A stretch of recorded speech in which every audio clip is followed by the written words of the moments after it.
Session with Dr. Farid Holakouee.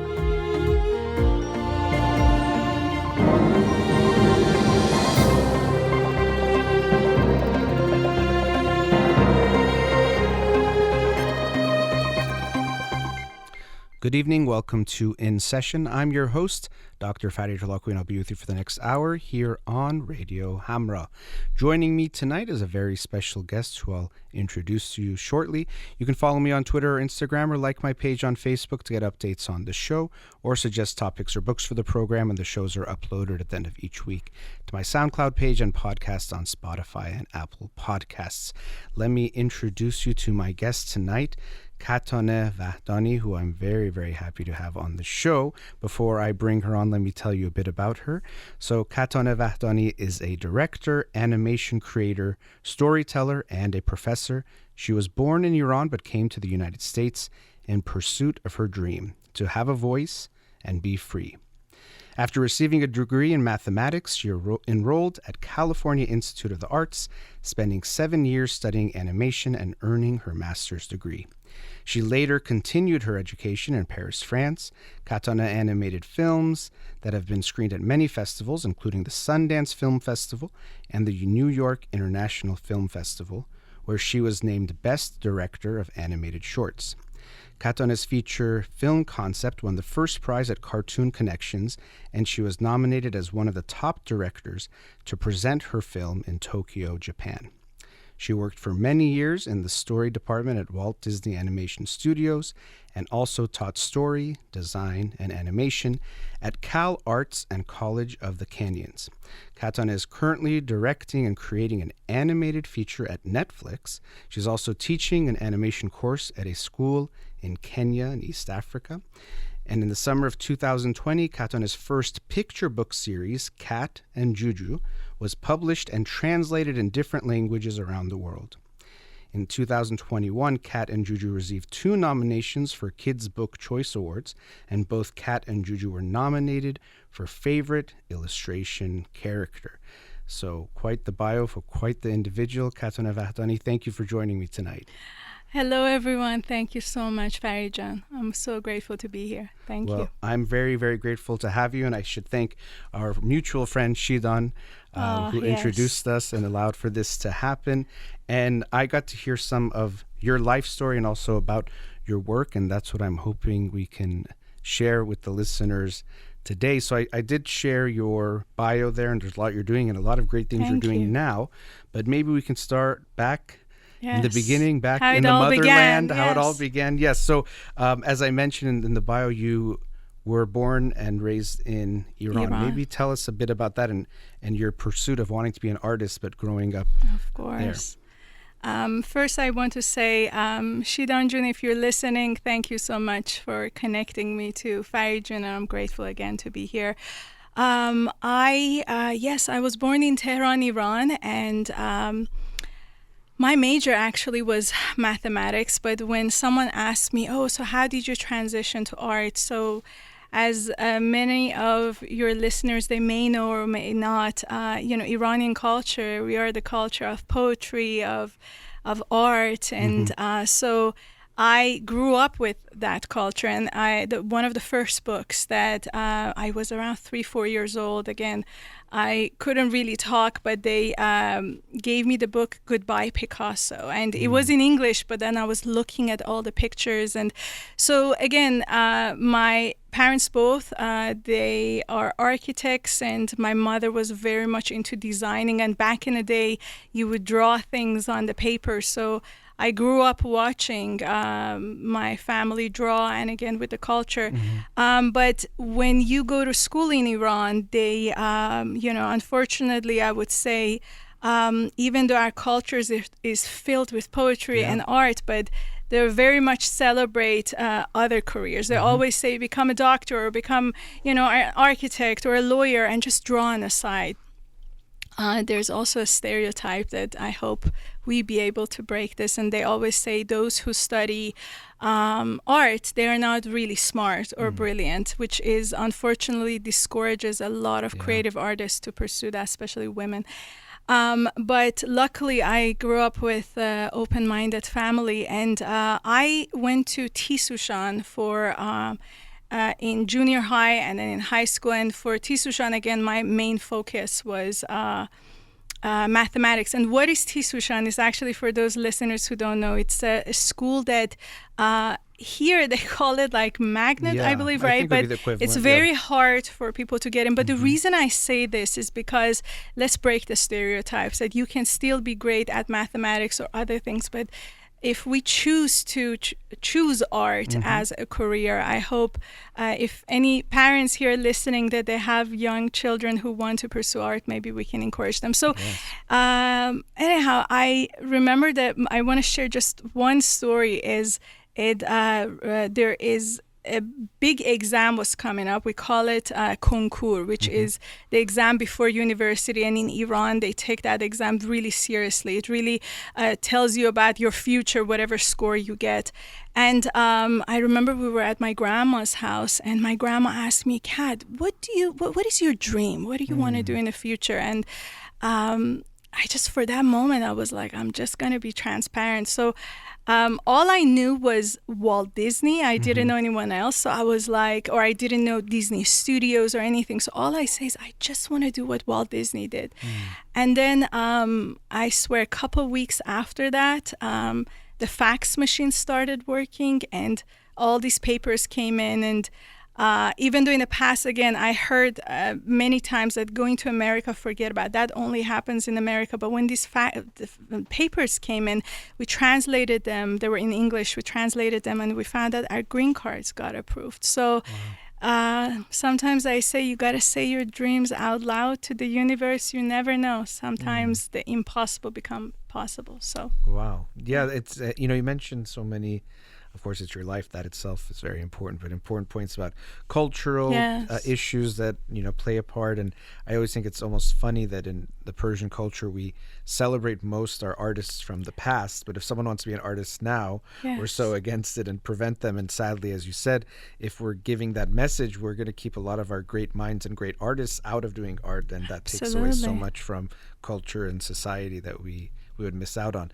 And so Disney, or being like Walt Disney, was your dream, and it'll feature in your story, as we'll get to later on in the show today, in some good and not so good ways. But so then you're now coming to the United States as a, I believe, teenager, right? I mean, around... Yes.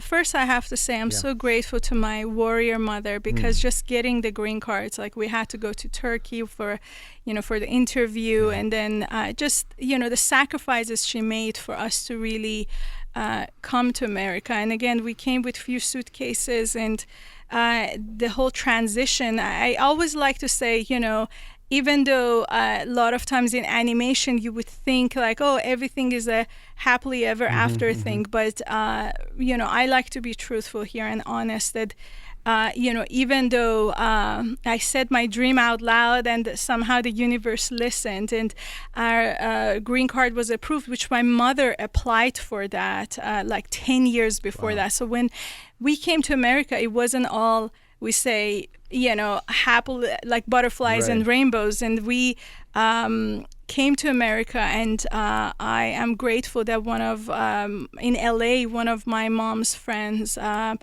we call it Auntie Mahvash, and she's not my real aunt, but she's family to me. She's my second mom, and she opened her door to us, and we stayed in a room. And even though, again, my mother was an architect, but she started to work from ground up, and I at that time wanted to help out. So even though there's like parents' pride that no, but I started working in a grocery store, and I was the bagger, and I had some shifts in the morning to clean toilets. And so I remember those times that to my classmates, like in Tisushan, they're like, wow, Kat went to the land of the free.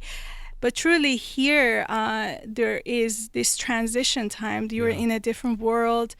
We couldn't really speak English like fluently. I knew grammar here and there, but I couldn't really put sentences together, and I was trying to cope. So I asked my mother, I was like, we sacrificed so much. I really want to follow my dreams. So what is the best animation school? So again, all I knew was Walt Disney and what he has done. So we did a little research, and then we found out that CalArts was a school that Walt Disney built. And CalArts in a little further from Los Angeles in the city of Valencia. And so my mom's friend drove us there, and I remember the moment I arrived, I saw a picture of Walt Disney, and I told my mom, this is it. And I was so young, I was under 17. And we went to talk to a counselor, and they told us, come on, she's so young. But in Iran, as you know, education is so important. So I had all my degrees and everything. I had to, this is actually a good story I want to say, because it hopefully gives our viewers some sort of a hope. I hope so. So when we talked to the counselor, they told my mom that, she's so young, and also like all her drawings is all about buildings, because I always looked at my mother and they're like, oh, she doesn't have any anatomy. And again, they're like, okay, how would she see anatomy? And they said, oh, we have some free classes. At that time, CalArts offered some free classes on Sundays. So we're like, yeah, of course. So the first time my mom dropped me off, and again, it wasn't part of the school, it was a free class. And I went there, and everybody was much older, these like sophisticated artists who just want to draw figures. And I suddenly saw a man and a woman and a bulldog. They came in, and everybody started clapping. And again, me coming from Tisushan, I'm like, oh, they're perhaps the best students. And then they went on stage, and the man started taking off his shirt, and then I was like, and I remember I put my head down, and I was like, my mom's gonna kill me. I'm in the wrong class. So every Sunday I wouldn't say anything, and my mom would like drop me off, and I kept drawing like the heads of the humans, and definitely the bulldog. I was like, okay, I'm going to just keep drawing the dog. And but there was a gentleman who was an older gentleman who was sitting next to me, and he was actually sitting on the ground, and he had a paper, and he would put a stick, like a branch, into the ink. So all of us, we were with charcoal, and he was like putting a stick into the ink, and he was like drawing big. And I was mesmerized by the way he was free. His name was Kornikov. For those who went to CalArts, they know he was a legend, and the most loved person who unfortunately passed away. But so he noticed me because I kept looking at him, and I was comfortable to draw what he was doing, and again admired the way he felt free. So one day my mom picked me up, and Corny asked my mom what is her story. And my mother tried to explain my situation, and he said, okay, the registration has passed. I'm one of the judges at CalArts. I give 48 hours, and if you guys finish a portfolio, submit it, and let's see what happens. And the first question my mom asked, what is a portfolio? And he's like, oh, you go to an art store, and then you get these. At that time, there were like, again, there was no online something. We would get these booklets. So I remember we went quickly to the store, and it was after hours, and my mother was banging on the door, the Blick store, the art store, and it was like, my daughter's future, open the door, my daughter's. And they first were like, Mom, we're closed, like my daughter's future. So they opened the door, we got the portfolio, and I remember that 48 hours. I always share this story because, you know, I am so blessed to have such a mother.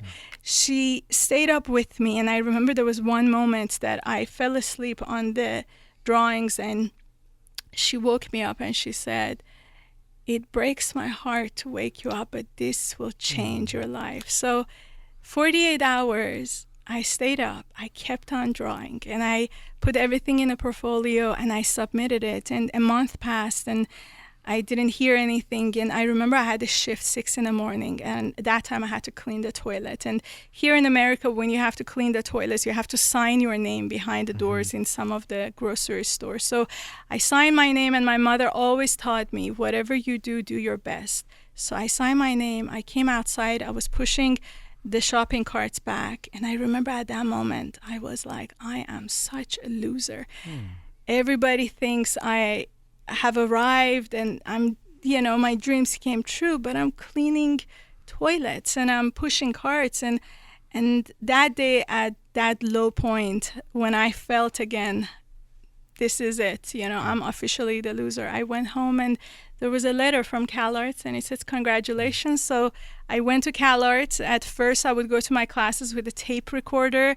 I, again, had to record my teachers' voices, come home and listen again to their voices with the dictionary open and understand. But I went there for 7 years, got my master's, and yes, I graduated from CalArts. Yes. And as I say, the rest is history, but thankfully we'll get to hear more about the history of what you experienced. And it's so wonderful to hear your story. Thank you. Because you're also a storyteller, but now we get to hear the story of your life. And so after the break, we'll get into more of what happened after CalArts and what's been happening since then. Wonderful. Very pleased to be joined tonight by Kataneh Vahdani. We'll be right back.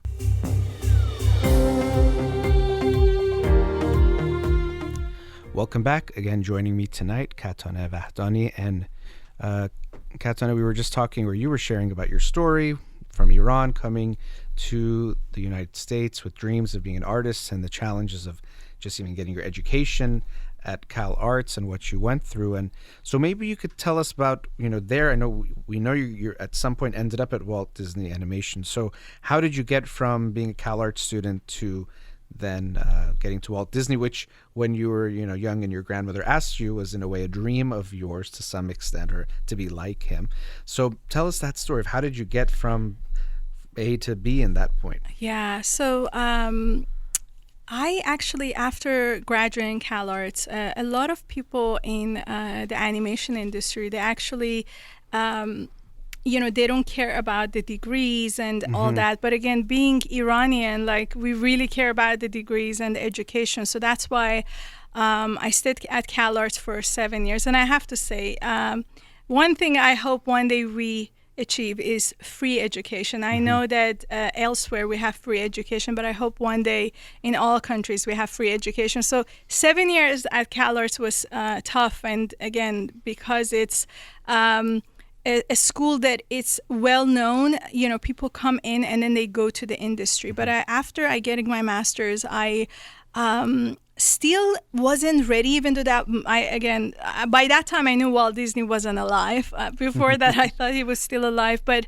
I knew he wasn't. But I was still wanted to learn. So I got actually 1 year. I went to Paris, France, and I tried to again learn more. And when I went there, I started to challenge myself and I started to draw with both hands. I started to invent blind animation, which is another story, but I really tried to push myself to creatively think outside the box. And again, after gaining, the knowledge that I thought I had at that time, I was like, okay, I'm ready to go to the industry. And I was blessed enough that I started at Disney Feature Animation, and again, I started at the trainee, and we were, in the story department. And right away, I would say, I came in with the attitude of I am here, and I'm, finally the dream came true. But very soon I realized when you work for, big corporations, especially the ones that have a brand to protect, and a minority woman comes in and, she's young and, ambitious and perhaps want to offer something new, I realized that I don't have that freedom. And again, I worked with incredible artists and, filmmakers and storytellers, and I've learned a lot. But I think the part that crushed me, and I hope again a lot of people talk about it. This is not just for Disney. This is just in general that in education system, a lot of times, especially let's say for art, they just talk about be artistic, be you, keep flying, and so we do that, but they don't tell us about the politics in the real world and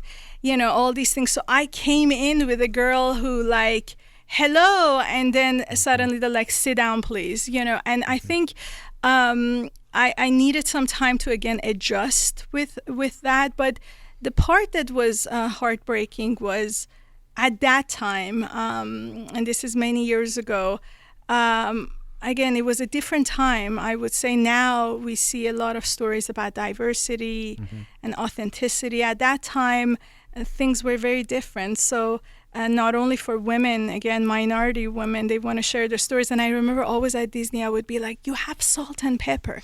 What if I bring saffron and chili flakes symbolically? And they're like, yeah, no, we're fine with salt and pepper. Thank you. And so slowly I realized that light in me was dimming, that creative light. And so there was a moment actually, I was talking to some of my mentors at CalArts, and they're like, Kat, we see a change in you. And so I actually left Disney, and I tried to again make my own films and my shorts on the side. And then later on, of course, financially, I needed to support myself too. And I was grateful again that I went back to Disney, but this time I went to Disney TV. But at this moment, I gave up. I gave up on my dream. And sometimes they say, be careful with your dream. So maybe I'm lucky. Actually, it's not maybe. I say for those of us who reach our dreams, even though it's not as sweet as we thought, but the fact that we reached it, it's a blessing, right? So at least we gain knowledge. So I went back to Disney TV, but at this time I was like, I'm never going to share my stories here. Disney will never listen to me. And I remember many times before I was sharing my ideas, they were like, oh, that's really interesting. You really think outside the box. And I'm like, isn't that good? And they're like, yeah, no, maybe. So at Disney TV, I brought my position really down. And at this time, mentally, I came to this country. My mother sacrificed so much. And I really felt like I'm here to share stories that hopefully can make a difference. I can bring that authentic perspective. And I'm finally at a studio that Walt Disney built. And Walt Disney is no longer here. And I am a nobody. And I'm so at Disney TV, it was very hard. Again, I worked with some of the most incredible artists that to this day I still call them my friends. But mentally, I feel like I got abused in a way creatively. And but I stayed. I stayed because, sometimes when you're like, this is the dream, you just don't want to let go of it. So I stayed, and I stayed for many, many years.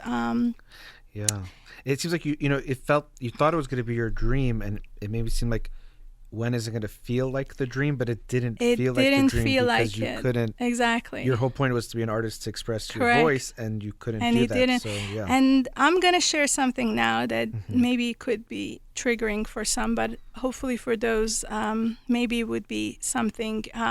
So I, when creatively, I feel like my mind wasn't nurtured, and there was a lot happening again with the change. And my parents went through a very ugly divorce, and my father disappeared. It's been 22 years. We don't know where he is, so he may or may not be listening. But there was a lot that was happening that I feel like, especially in our culture, we learn to cope with things and hide things. And a lot of times, if we show a lot of emotions, they're like, oh, are you okay? Or, oh, like, come on, grow up. Or there's this, don't be so naive, don't be so sensitive. And so I was at Disney, and I became suicidal. And I, again, it's a taboo for, again, in our culture to even say that thing, but I want to say it openly.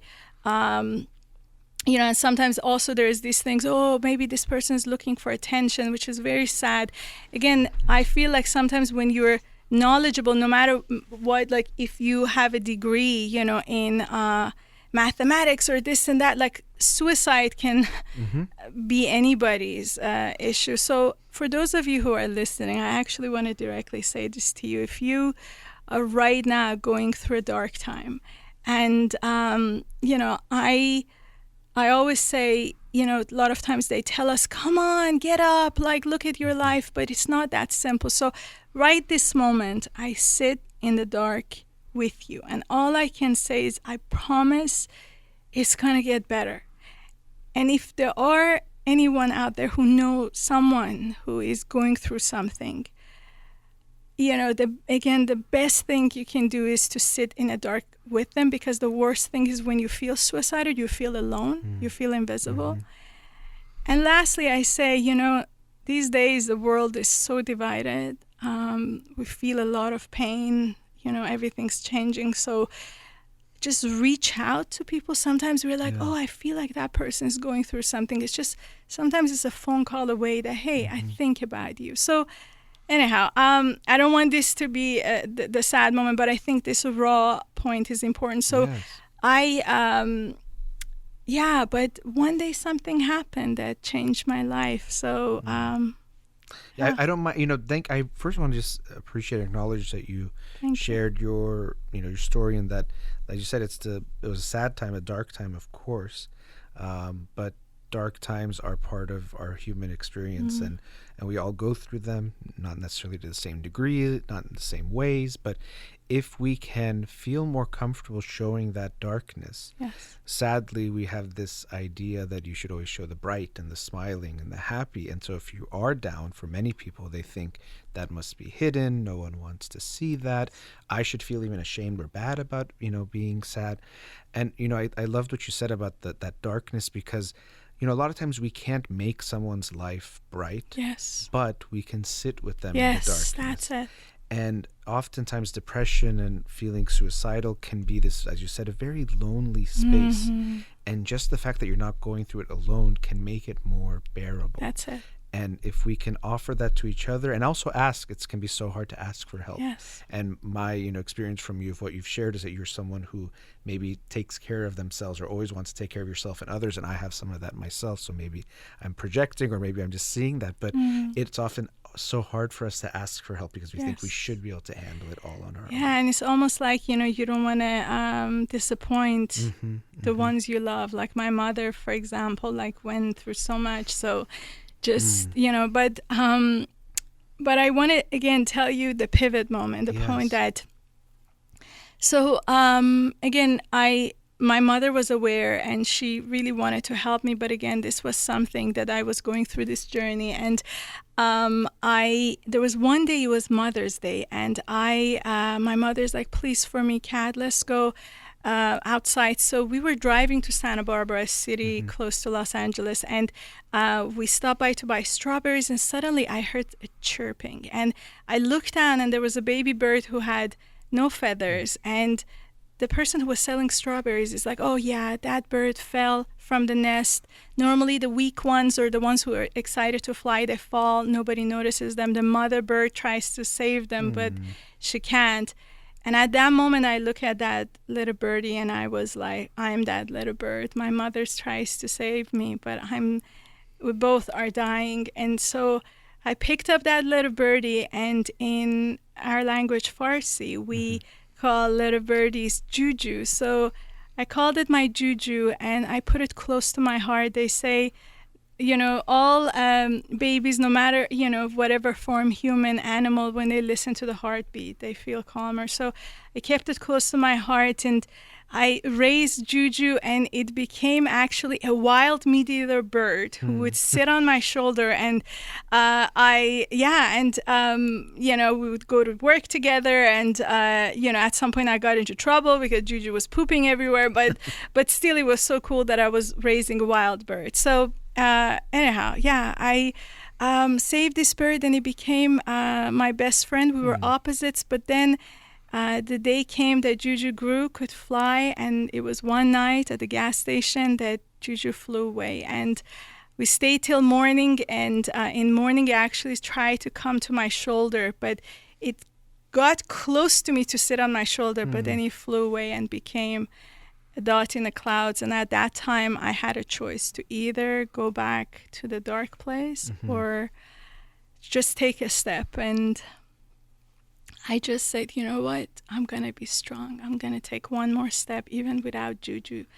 We helped each other. I let go of my Juju. And so I went back to teaching. I've been teaching before that, but I stopped because of this mental challenge. And I went back to teaching, and I say in my classes, we sometimes save fallen baby birds. And so far we have raised 14 baby birds, and sometimes in my classes, birds fly from head of one student to the other. So if anyone ever finds a fallen baby bird, you know who to contact. Yes, you can contact Kataneh Vahdani here. Yes. Find her on social media, find her somewhere. But that story, looking at the time, we have to just about go to a commercial break, but so much of what you shared is so powerful. Thank you. That when you're in your lowest moment, and it's such an interesting thing because you think that's when, and we do need love and support when we're there, of course, but sometimes the thing that helps us is that we see we have purpose by helping someone else. Yes. And so even people that are depressed, sometimes they'll say, asking them to do community service or do something for someone else, and they might be surprised, like, when I'm this down, I feel this alone, that's when I'm supposed to do something for someone else. But it actually, first of all, it enlivens us and sees how strong we actually are to take care of someone. You can feel responsible to help someone else, and also takes the focus in a negative inward direction to a positive outward direction. But I think that's so amazing. And then, the analogy of the birds and flying away. And there's so much that I think we can unpack. And also how Juju is now I guess it is the inspiration from that first bird and all the ones that came after that first bird that's turned into an international book. Yes. And we'll get into that after the break. So again, I'm joined tonight by the wonderful Kataneh Vahdani. We'll be right back. Welcome back again. I'm joined tonight by Kataneh Vahdani. And Kataneh, you were sharing your story, and I appreciate your vulnerability in sharing what you went through, because as we've talked about actually before off the air, when we make things taboo, people suffer in silence. But if we talk about mental health, if we talk about suicide and these very real issues that humans go through, we can hopefully make it where there's at least some, a decrease in that suffering. But you shared what you went through, and really in some ways the origin story of Juju, which we'll definitely get into some more as well. But you did say that around that time you went back to teaching. Yes. So after Juju flew away, again, I chose to look at that, again, the art of loving something so unconditionally. And me and Juju were, we were in different forms, right? One a wild bird and the other is a human, but we were both surviving, helping each other. So I think the learn to love something unconditionally and let go, it's a big lesson that I had to learn. And again, I went to teaching, and this time I think I saw my students, who I call my birdies. Many of them, they come in and they have traumas and they're vulnerable. And again, the class was about animation and storytelling. And, for someone, when someone goes through a dark time and all the traumas, almost like if any of you, again, I would like to directly talk to you, if you're listening and you had a lot of childhood traumas and they call you sensitive, but actually that could be a superpower. It's almost you can pick up on others' pain and others. So I try to use that, I would say, knowledge. And in my classrooms, I think I could see things that a lot of my students would go through. And again, some days say, oh, this person is shy, but maybe they're not, maybe they're going through. So when we start saving the fallen baby birds, I would bring them to class. And again, there were some classes that we had birds. Sometimes, luckily, we didn't find any fallen baby birds. They were all happily in their nest, at least I like to imagine. And so just when they saw birds fly from head of one student to the other, there was this idea that it's going to be okay, right? Like, let's share our stories. Let's trust each other. And yes, a bird's going to land on your head and it's going to maybe poo, but we're going to continue sharing the stories and we're in this together. So I still say, to me, education is so important. I always say, if one thing I think can change the world is education and storytelling. I believe these two, I said one thing, but they're two things and they go hand in hand. And so I changed this story into the children's book Cat and Juju, and again, Cat and Juju book series. The first book came on Amazon in 2020. I work with incredible editors at Amazon Publishing. Two Lions Publishing, which I'm so grateful for. And so again, there's something about the children's book that in few pages I had to share a story, and our audience were 5 to 7 year olds. So this was just the seed of the idea. But afterwards, other studios start hearing about this, and I'm blessed that Netflix saw potential and potential in me, and they asked me that, Kat, we would like you to come and work with us. So again, at that time, I brought my position, as I said, at Disney really low. And I was like, wow, wait, you want to hear my stories? They're like, yes. And I'm like, I can bring the chili flakes and saffron. And they're like, yes, you can be authentically yourself. So I'm just so honored to be at Netflix, and they are trying to Netflix animation, they try to really be a game changer. Netflix and Netflix animation, we see with their content, they're risk takers. They allow storytellers to share their authentic stories. They empower us. I'm just honored to be part of Netflix, and it was hard to let go of Disney, let me say, but this is a lesson. Reach your dreams if you can. And, sometimes, even though you love it, if it's not right, you got to let go. Yeah. And I let go and came to Netflix. Yeah, because I think, our dreams, I think in general, of course, we all have these, like, I want to achieve this goal, and it's very concrete a lot of times. We're seeing it from far away. And then sometimes when you get there, you might see it's not what you thought you saw from far away and what you actually wanted, what your dream actually is, which was for you to be happy and to share your voice. It wasn't there, and it might have been a stepping stone to get to that dream or one part of your journey.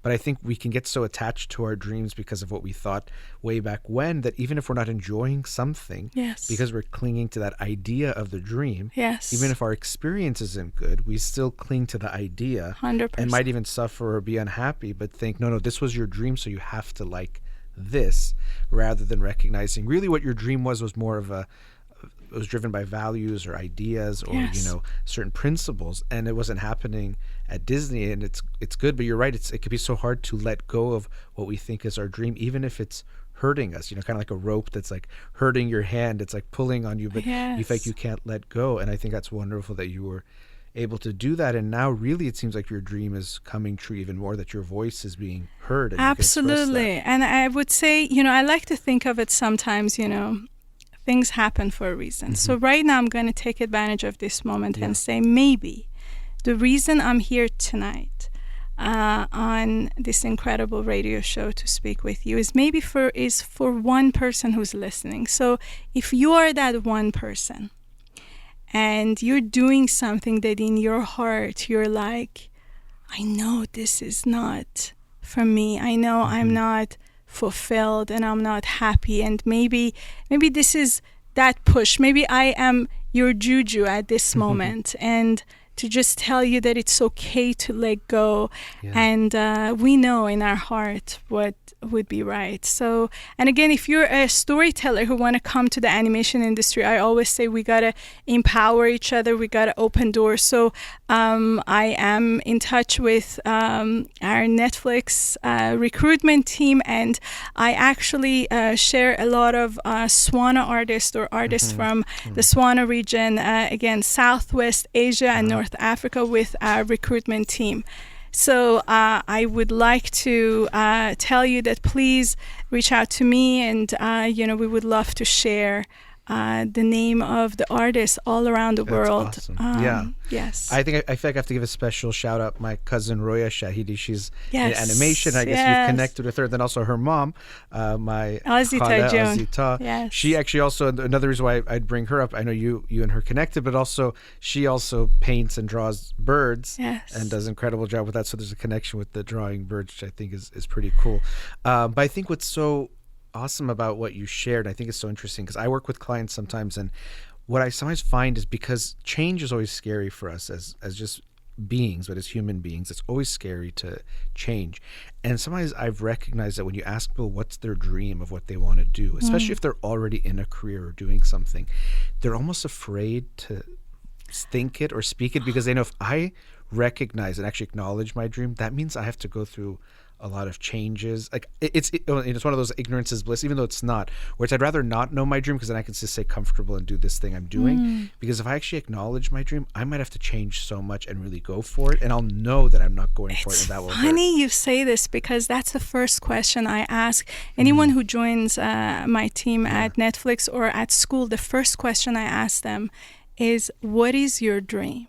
And I think actually sometimes I know what you're talking about, but also saying it out loud, what's your dream, it's almost like you allow yourself to hear it. So I think that would be a lot of times we're like, oh, how are you doing? What are you working on? And we're really on the surface, but really getting to know someone and say, what is your dream? Tell me about your dream. Yes. And even though it's like a crazy dream, still say it out loud. So I think it's interesting you said that I say it out loud. I think people should, but I think people are sometimes afraid to say, because they, if I say my dream is to do blah blah blah, and then it, and now if I don't do it, I feel like, I know that's my dream, and I'm not even doing anything to make it happen. So it puts a pressure on us when we acknowledge our dream to be like, now it's up to me to do the work to make it happen. But I think we all can, I hear what you're saying, and we all can support each other too, right? Absolutely. So I think one thing with Kat and Juju I learned from my Juju is we can be each other's Jujus, right? So again,